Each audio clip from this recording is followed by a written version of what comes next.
আজকের আলোচনার বিষয় বাঙালির মুক্তিযুদ্ধের রাজনীতি কারা গড়েছিল এবং কখন। এটা খুব গুরুত্বপূর্ণ একটা বিষয়, কারণ 1971 সালে 25শে মার্চ রাতে পাকিস্তান সেনাবাহিনী আক্রমণ করলো স্বায়ত্তশাসন আন্দোলনকে দমন করার জন্য, আর সাথে সাথে যুদ্ধ শুরু হয়ে গেল স্বাধীনতার জন্য, তা আবার বাঙালি রাষ্ট্র প্রতিষ্ঠার জন্য। এটা ব্যাপারটা অত সহজে ব্যাখ্যা করা যায় না এই আক্রমণের ঘটনা দিয়ে। আর স্বায়ত্তশাসনের আন্দোলন বা রাজনীতির বক্তব্য দিয়ে স্বাধীনতা যুদ্ধের রাজনীতিকে ব্যাখ্যা করা যায় না। সমরবিজ্ঞান বা মিলিটারি সায়েন্সে একটা কথা আছে, যুদ্ধ হচ্ছে রাজনীতির সম্প্রসারণ।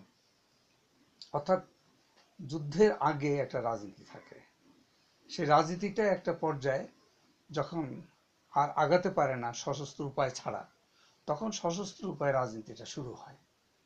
এই জন্য এটাকে ওই যে war is the extension of politics, এটা মিলিটারি সায়েন্সের একটা কথা। আরেকটা কথায় বলা হয়, যুদ্ধ যেখানে শেষ হয়, রাজনীতি যেখানে শেষ হয়, যুদ্ধ সেখানে শুরু হয়। অর্থাৎ এই জন্যই বলে যে, অনেক সময় বলা হয় সশস্ত্র রাজনীতি হচ্ছে যুদ্ধ আর নিরস্ত্র যুদ্ধ হচ্ছে রাজনীতি।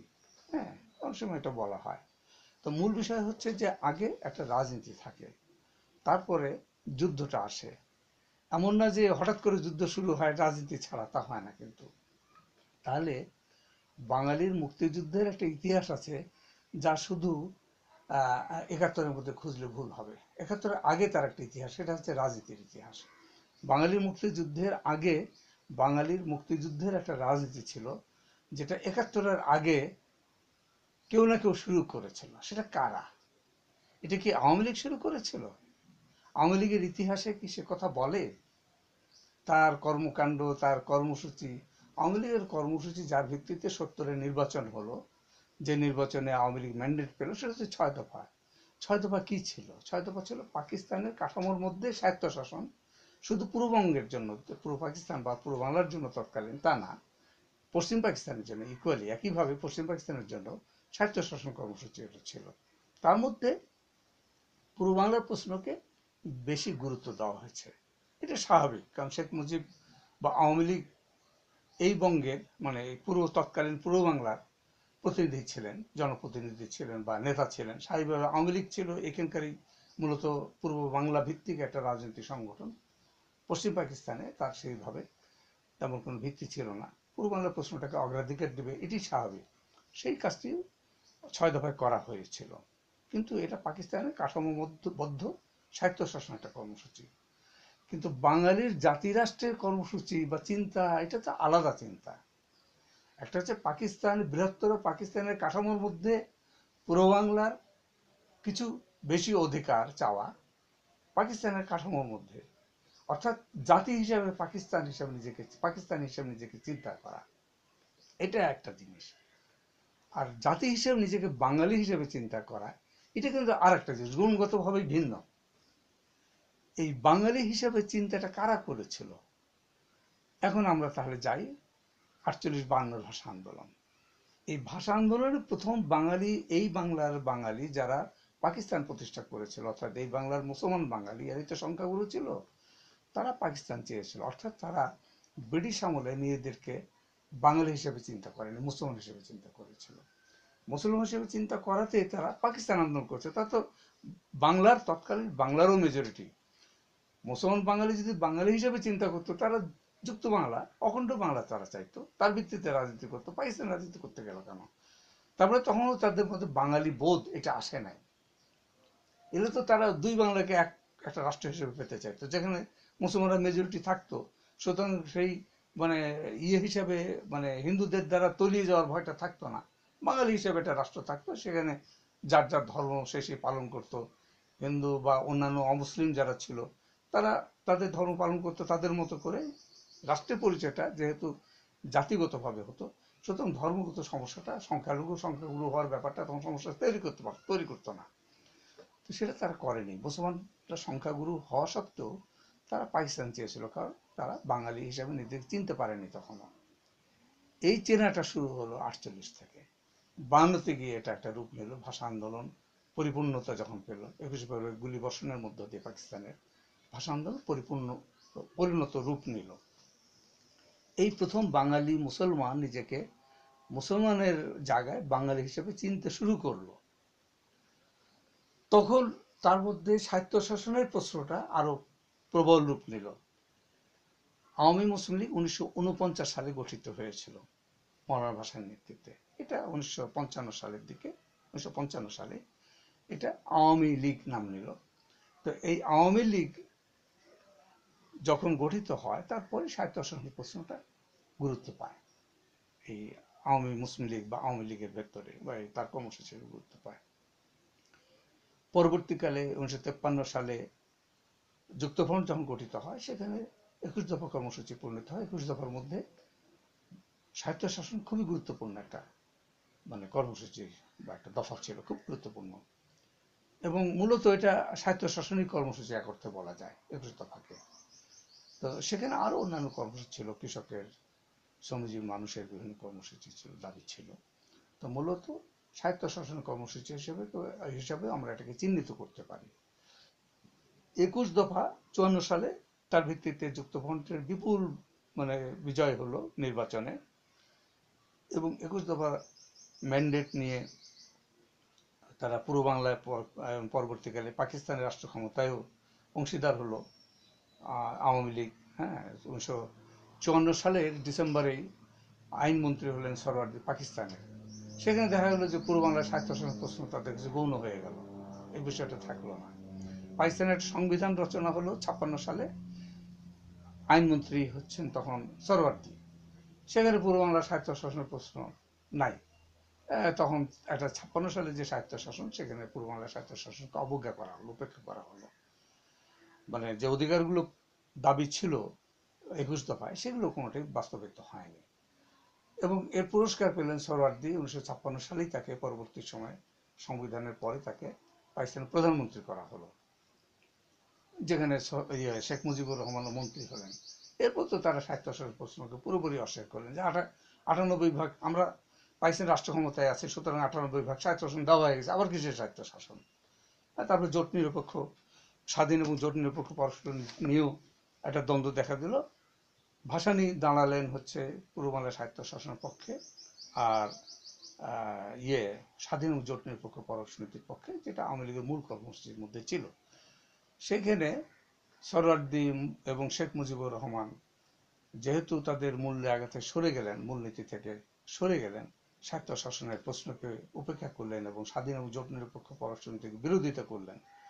তো ভাসানীর সঙ্গে দ্বন্দ্বে ভাগ হয়ে গেল 1957 সালে আওয়ামী লীগ। মৌলানা ভাসানী তার নিজের গড়া সংগঠনে উনি মাইনরিটি হয়ে গেলেন, বাধ্য হয়ে উনি ন্যাশনাল পার্টি গঠন করলেন 1957 সালে। এই 56-57 এই সময়টাতে বিভাজনটা স্পষ্ট হয়ে গেল এখানে। এই রাজনীতিতে আমাদের যে মেইন স্ট্রিম যে রাজনীতিটা ছিল, এরপরে যেটা হচ্ছে যে 58 সালে তো সামরিক আইন হলো। তার আগেই একটা ঘটনা ঘটে গেছে, সেটা হচ্ছে এই দেশে তখন একটা প্রজন্ম, নতুন একটা প্রজন্ম গড়ে উঠছে যারা স্কুল কলেজে পড়তো, বিশেষ করে এই ইয়ের পর থেকে 50-এর দশকের শেষের দিকে। এইখানে এদের মধ্যে কেউ কেউ একটু ওই সময় একটু লেখাপড়ার চর্চাটা শুরু হয়েছিল। বাঙালি মুসলমানের মধ্যে একটা নতুন জাগরণ দেখা দিচ্ছিল, ভাষা আন্দোলন ফলে হতে পারে।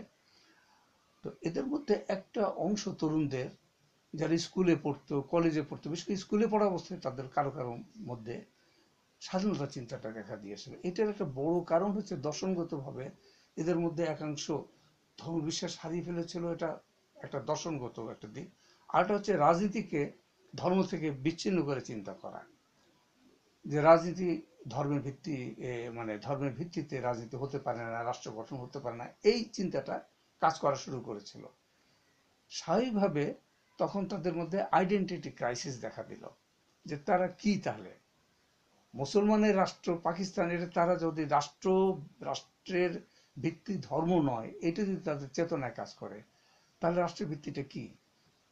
তাহলে কি ভারতীয়? সেখানে তাদের মধ্যে বোধ এলো যে না, আমরা বাঙালি। তার আগে ভাষা আন্দোলন হচ্ছে বাঙালিত্বের যে বোধ, এটা তখন অলরেডি এসে গেছে আমাদের মানে ওই সময়টাতে এখানকার তরুণ প্রজন্মের ভেতরে। এটি ঘটনা কিন্তু 50-এর দশকের শেষের দিকেই ঘটা শুরু করেছিল। এই বোধটাই এদের মধ্যে প্রবল হতে থাকে, ছড়াতে থাকে। এই 57, 58 তো মার্শাল হয়ে গেল, সামরিক আইন হলো আইয়ুবের, কিন্তু এর ভেতরেই কিন্তু এই বোধটা বিস্তার লাভ করতে থাকে। এটা পরবর্তী সময় যখন 62-তে ঢাকা বিশ্ববিদ্যালয়ে ছাত্র আন্দোলন শুরু হলো এবং যেটা সমস্ত দেশে ছড়িয়ে পড়লো, আইয়ুব বিরোধী, সামরিক শাসন বিরোধী যে ছাত্র আন্দোলন, পরবর্তীকালে এটা শিক্ষা আন্দোলনের মধ্যে দিয়ে সারা দেশে প্রসার লাভ করলো। এই আন্দোলনের মধ্য দিয়ে যেটা হয়েছে যে এই যে অগ্রণী অংশটা যারা পূর্ব বাংলার স্বাধীনতা চিন্তা শুরু করে দিয়েছিল রাষ্ট্র চিন্তা থেকে, যে আমাদের একটা বাঙালির একটা আলাদা রাষ্ট্র হওয়া উচিত, যে রাষ্ট্রটা ধর্মবিশ্বাস ভিত্তিক হবে না, যেটা হবে জাতি ভিত্তিক, জাতীয়তা ভিত্তিক, এবং ধর্মবিশ্বাস থেকে মুক্ত হবে রাষ্ট্র। এটা ব্যক্তিগত জীবনে থাকবে যে যে ধর্ম বিশ্বাস করে। এই বোর্ডটা যাদের মধ্যে কাজ করলো, এরা আবার সেই সময় সমাজতন্ত্র ছিল কিন্তু একটা বিকাশমান ধারা। কিউবা বিপ্লব হয়ে গেছে 1959 সালে সম্ভবত, তারপরে ক্যাস্ট্রো ক্ষমতা দখল করলেন, ভিয়েতনামে যুদ্ধ চলছে, আমেরিকার বিরুদ্ধে যুদ্ধ চলছে স্বাধীনতার জন্য, কমিউনিস্টদের নেতৃত্বে চলছে। একটা জোয়ার, আফ্রিকার বিভিন্ন দেশ স্বাধীন হয়ে যাচ্ছে 60-এর দশকে। এই সময় সমাজতন্ত্রের একটা জ্বর আমাদের দেশে আছড়ে পড়েছিল। এই প্রজন্ম এরা সমাজতান্ত্রিক রাজনীতিতে বিশ্বাসী হলো। ছাত্রদের মধ্যে যারা ছিল তখন, তারা কলেজ বিশ্ববিদ্যালয়ে গিয়ে এরা সমাজতন্ত্রের রাজনীতি, এদের মূল সংগঠনটা ছিল ছাত্র সংগঠন, পূর্ব পাকিস্তান ছাত্র ইউনিয়ন। পরবর্তীকালে এই অংশটা এরা কিন্তু বিপ্লবের চিন্তা করা শুরু করলো, যে বিপ্লবী যুদ্ধের মধ্য দিয়ে একটা সমাজতান্ত্রিক ধাঁচের বা সমাজতান্ত্রিক লক্ষ্য রেখে একটা জনগণতান্ত্রিক পূর্ব বাংলা প্রতিষ্ঠা করতে হবে প্রথমে। যেহেতু তারা বাঙালি জাতীয়তাবাদী, সুতরাং তাদের চেতনায় প্রথমে কাজ করছিল আগে পূর্ব বাংলাকে স্বাধীন করতে হবে, স্বাধীন করে বাঙালির অপর অংশ যারা ভারতের অন্তর্ভুক্ত আছে তাদের কাছে একটা অখণ্ড অভিন্ন সংযুক্ত বাঙালি রাষ্ট্র গঠনের বাস্তবতা উপস্থিত করতে হবে। তারপর তারা যদি তাতে যুক্ত হয় তাহলে বৃহত্তর আকারে বাংলা একটা রাষ্ট্র হিসেবে দেখা দেবে। এই রাষ্ট্রচিন্তাটা তৎকালীন পূর্ব পাকিস্তান ছাত্র ইউনিয়নের মধ্যে কাজ করা শুরু করেছিল। পরবর্তীকালে এরা আবার ছাত্র ইউনিয়ন যখন আরো একটু এগিয়ে যায় এবং দ্বিধাবিভক্ত হয়, আন্তর্জাতিক রাজনীতিও কাজ করেছে এবং আন্দোলনের প্রশ্নে এখানে কিছু মানে বিতর্ক কাজ করেছিল। একটা অংশ চাইতো, যারা মস্কোপন্থী ছিল, তারা চাইতো আওয়ামী লীগের নেতৃত্বে যে গণ আন্দোলনটা এখানে হচ্ছে সেটাকে এগিয়ে নিয়ে যাওয়া। আর একটা অংশ চাইতো যে আওয়ামী লীগের নেতৃত্বে না, স্বাধীনভাবে এখানে আমরা আন্দোলন পরিচালনা করবো। এই অংশটা মেনন গ্রুপে, মেননের নেতৃত্বে ছাত্র ইউনিয়নটাকে গঠনে এরাই মূল ভূমিকাটা রাখে এবং এরা মেননকে সামনে রেখে আগাতে শুরু করে। এইভাবে মেনন গ্রুপের ভেতরে এই পূর্ব বাংলার স্বাধীনতার যে অংশটা, স্বাধীনতাকামী যে অংশটা, তারা এখানে কাজ করতে থাকে এবং এই রাজনীতিটা এরা আস্তে আস্তে ছাত্রদের মধ্যে সারা দেশে যেমন বিস্তৃত করে। এরা যেমন কৃষকের মধ্যে কাজ করতে গেল, শ্রমিকের মধ্যে কাজ করতে গেল তাদের সমাজতান্ত্রিক রাজনীতি নিয়ে, তখন এই স্বাধীনতার রাজনীতিটা এরা কিন্তু জনগণের মধ্যে ছড়িয়ে দেয়। এইটার ঢেউ সারা দেশকে কিন্তু আস্তে আস্তে ভেতরে তলে তলে, উপরের দিকে কিন্তু এটা বোঝা যায়নি ওইভাবে, কিন্তু তলে তলে এটা সারা দেশকে বলা যেতে পারে গ্রাস করতে শুরু করে। এখানে খুব ইন্টারেস্টিং একটা জিনিস, এই তরুণ প্রজন্ম কিন্তু নেতৃত্বহীন, অর্থাৎ এদেশে এদের নেতৃত্বে ছিল ন্যাশনাল পার্টি প্রকাশ্যে, গোপনে কমিউনিস্ট পার্টি কাজ করত এখানে। পরে কমিউনিস্ট পার্টির মধ্যে বিভাজন হলো, মস্কোপন্থী, পিকিংপন্থী, কিন্তু সবাই এই স্বাধীনতাকামী যে ছাত্র, যে তরুণ যে প্রজন্ম, তাদের স্বাধীনতার আকাঙ্ক্ষার বিরুদ্ধ ছিল। এটা খুব ইন্টারেস্টিং একটা জায়গা জিনিস। তারা সমাজতন্ত্র বলতে তারা শ্রমিক শ্রেণীর নেতৃত্বে বিপ্লব, তারা শ্রেণী সংগ্রাম, এতে তাদের নিজস্ব যে চিন্তা ছিল, আন্তর্জাতিকতাবাদ, যেখানে জাতীয়তাবাদ জায়গা নেয় অথবা খুব গৌণ একটা বিষয়, হ্যাঁ, গুরুত্বহীন বিষয় তাদের কাছে ছিল।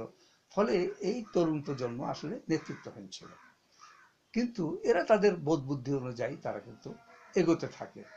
এবং এইটা এক সময় পূর্ব বাংলার যখন স্বায়ত্তশাসন আন্দোলন রাজনীতিটা যখন আর প্রবল হয়ে উঠলো, যেমন 6 দফা যখন 1966 সালে শেখ মুজিব দিলেন, এর আগে কিন্তু একটা 6 দফার পেছনে একটা কিন্তু পটভূমি আছে। সেটা হচ্ছে 1965 সেপ্টেম্বরে পাকিস্তান ভারতে যুদ্ধ সংগঠিত হয়। এই যুদ্ধে দেখা গেল পূর্ব বাংলা একেবারে অরক্ষিত, অর্থাৎ পাকিস্তানি শাসক শ্রেণী পূর্ব বাংলাকে রক্ষার ব্যাপারে কোনো রকম গুরুত্ব দেয়নি, ফলে এখানে কিছুই ছিল না সেই অর্থে। ফলে এইখানে একটা অসহায়তা বোধ দেখা দিল ওই সময় জনগণের ভেতরে। আর একটা জিনিস মানুষ বুঝলো, সেটা হচ্ছে পাকিস্তানের কাছে পূর্ব বাংলা একটা গৌণ বিষয়। এর রক্ষার জন্য যে জিনিসগুলো করা ছিল, যে কাজগুলো করা উচিত ছিল, সেগুলো তারা করে নাই। হ্যাঁ, এখানকার প্রতিরক্ষার ব্যবস্থা করে নাই।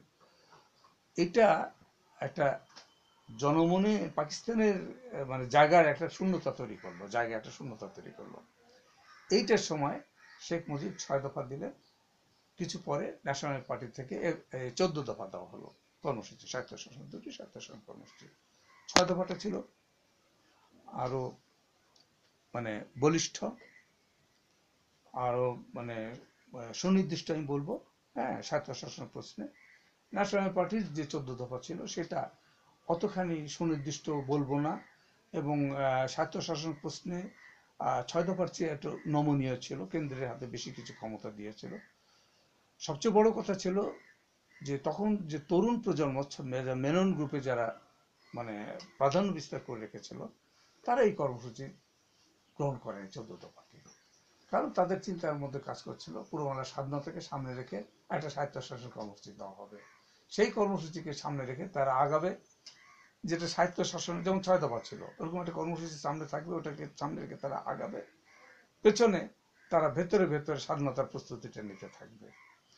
এবং একটা পর্যায়ে তারা সশস্ত্র সংগ্রামে বিশ্বাস করত, মনে করতো যে একটা পর্যায়ে পূর্ব বাংলার স্বাধীনতার জন্য সশস্ত্র সংগ্রামের প্রয়োজন হবে, তখন তারা সেটা সংগঠিত করবে জনগণকে নিয়ে। এই ধারণা থেকে কিন্তু কৃষক শ্রমিকদের মধ্যে তারা কাজ করা শুরু করেছিল। এই প্রজন্ম, যে প্রজন্মের সঙ্গে পুরাতন প্রজন্মের নেতৃত্বের, কমিউনিস্ট নেতৃত্বের দ্বন্দ্ব ছিল, যে জিনিসটা মানে এটা মানে আলোচনার সাথে আনা হয় না আমাদের দেশে। হ্যাঁ, তো এখন এই তরুণ প্রজন্মের ভেতর স্বাধীনতার যে রাজনীতিটা বিস্তার লাভ করতে থাকে, এটাই হচ্ছে কিন্তু পূর্ব বাংলার মুক্তিযুদ্ধকে অনিবার্য করার প্রধান উপাদান, যে জিনিসটাকে আলোচনা আমাদের দেশে আনা হয় না। 1956 সালে সরওয়ার্দী এবং তার অনুসারী শেখ মুজিবুর রহমান স্বায়ত্তশাসনের প্রশ্নকে উপেক্ষা করতে পেরেছিলেন, হ্যাঁ, জলাঞ্জলি দিতে পেরেছিলেন। 1970 সালের পরে 71-এ পারলেন না কেন শেখ মুজিবুর রহমান?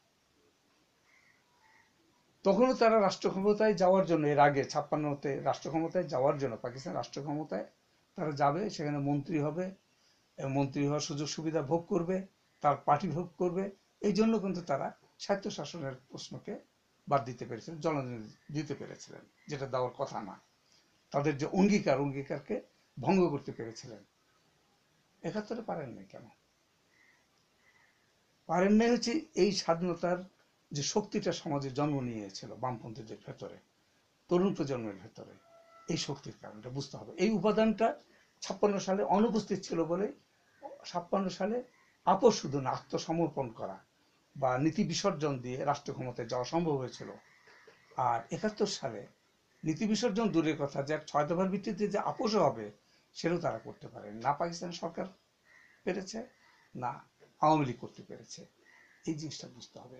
এইটি হচ্ছে এদেশের রাজনীতির সবচেয়ে বড় গুরুত্বপূর্ণ মানে ঘটনা, যে 60-এর দশকে তরুণ প্রজন্মের যে উত্থানটা ঘটলো, বামপন্থী তরুণ প্রজন্মের, যারা নেতৃত্বহীন ছিল, কিন্তু এদেশের রাজনীতিকে যারা ভেতরে থেকে, নিচে থেকে যারা প্রভাবিত শুধু না, একেবারে নির্দিষ্ট লক্ষ্যের দিকে, স্বাধীনতার লক্ষ্যের দিকে যেতে বাধ্য করেছিল, সেই প্রজন্মের বিষয়টা আমাদেরকে হিসাবে নিতে হবে। এছাড়া কিন্তু মুক্তিযুদ্ধের যে আপনার বাঙালি মুক্তিযুদ্ধের রাজনীতি কি করে হলো, এটা বুঝতে পারবো না। তারা বাঙালি জাতীয়তাবাদী ছিল, এই সময় এটাও বলে রাখা দরকার, একই সঙ্গে তারা উগ্র জাতীয়তাবাদী ছিল না। যে কারণে যেহেতু তারা বামপন্থী রাজনীতিতে বিশ্বাস করত, সুতরাং উগ্র জাতীয়তাবাদ তাদের চিন্তার মধ্যে ছিল না। যে কারণে তারা এই দেশে পূর্ব বাংলায় আরো যেসব সংখ্যালঘু জাতিসত্তা বাস করেন, হ্যাঁ, পাহাড়িরা বা অন্যান্য যেমন সাঁওতাল, গারো, তাদের জন্য কিন্তু তাদের অনুভব ছিল এবং তাদের প্রতি তাদের মর্যাদাবোধ ছিল, এবং তারা মনে করত যে এখানেও যেসব জাতিসত্তা বাস করে, তারাও তাদের মতো করে স্বাধিকার ভোগ করবে, তাদের স্থানীয় স্বায়ত্তশাসন বা এই অধিকারগুলো থাকবে। তারা উগ্র জাতীয়তাবাদী ছিল না। এবং এটাও আজকে এই জিনিসটাও আলোচনা আনা দরকার, বিহারীদের মধ্যেও কিন্তু একটা অংশ পূর্ব বাংলার স্বাধীনতা রাজনীতিকে সমর্থন করত। এবং বিহারি তো তখন এখানে প্রচুর পরিমাণে শ্রমিক ছিল, এই শ্রমিক আন্দোলন কিন্তু বামপন্থীদের একটা বিরাট ভূমিকা ছিল। ফলে বিহারিদের খুব বড় একটা অংশ, আমি মেজরিটি বলবো না, সংখ্যা গরিষ্ঠ বা সংখ্যা গুরু বলবো না, কিন্তু একটা বড় অংশ, খুব বড় অংশ সেটা, তারা এই পূর্ব বাংলার স্বাধীনতা রাজনীতিতে বিশ্বাস করতো বা সঙ্গে ছিল এটা। তো অর্থাৎ এই প্রজন্মের যে রাজনীতি, এটা উগ্র বাঙালি জাতীয়তাবাদী ছিল না, বাঙালি জাতীয়তাবাদী ছিল, কিন্তু অন্যান্য জাতিগুলির প্রতি তারা সহানুভূতিশীল, সহমর্মিতা বোধ সম্পন্ন, এটাকে আমরা গণতান্ত্রিক বাঙালি জাতীয়তাবাদী বলতে পারি এই শক্তি থেকে। এবং তাদের জাতীয়তাবাদকে আমরা গণতান্ত্রিক বাঙালি জাতীয়তাবাদ বলতে পারি। তো এই জাতীয়তাবাদের মানে স্রষ্টা যারা, প্রবক্তা যারা, তাদের সমস্যাকে না বুঝলে কিন্তু আমরা বাংলাদেশের অনেক কিছুই বুঝতে পারবো, অনেক সমস্যাকে বুঝতে পারবো না। এবং ৭১ মুক্তিযুদ্ধের যে সমস্যাটা কোথায় সেটাও বুঝতে পারবো না। ৭১ মুক্তিযুদ্ধ এটা একটা আলাদা আলোচনা দাবি করে। এই আলোচনাটা আশা করছি আমরা সামনের বারে করতে পারবো, কারণ এটা খুব গুরুত্বপূর্ণ ছিল এই আলোচনাটা, যে মানে ৬০-এর দশকে যেটাকে বলা হয় যে স্বাধীনতার রাজনীতিটা বিস্তার লাভ করেছিল, কারা করিয়েছিল, কিভাবে করেছিল, এইটা যদি না হতো তাহলে কিন্তু স্বাধীনতার মানে যুদ্ধটা ৭১-এ ওইভাবে শুরু হতে পারতো না। কারণ স্বায়ত্তশাসনটা হচ্ছে এক জিনিস, স্বাধীনতা আরেকটা জিনিস। স্বায়ত্তশাসন পাকিস্তানের কাঠামোর মধ্যেই পূর্ববঙ্গের বাঙালি যারা ছিল এবং অন্যান্য, তারা তাদের একটা অধিকার ভোগ করতে পারত। পাকিস্তানের রাষ্ট্র ক্ষমতায় তারা অংশ নিত, এইভাবে পাকিস্তানের কাঠামোবদ্ধ জিনিসটা হতো।